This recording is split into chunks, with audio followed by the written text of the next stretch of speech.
Hey there, Boots Owen here. This is a Beko washing machine. It's a WMA 520S. Let's have a look at how to clean the lint filter today. It's down behind this little door on the bottom. You might want to do this if your machine's stuck full of water, or if it won't drain out, or if it's giving you an error message that says something to that effect. This little tab should push down. This little door should open. Sometimes you can pull it out, maybe not. In here, there could be a lot of water.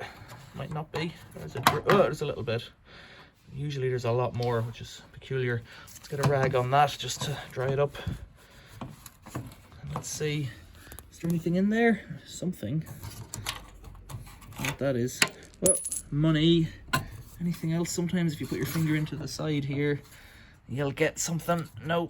So in the back there you can see there's a little propeller blade. If that's covered in lint and stuff like that, you need to clean it somehow. That's the plug. If it was dirty, you could give it a clean too, but this one's okay. That money wouldn't help, but it's not clearly not hindered it too much because it wasn't broken.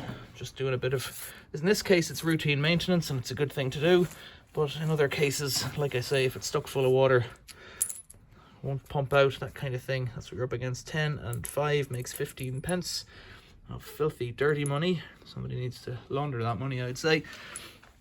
Right, Beko, that's you.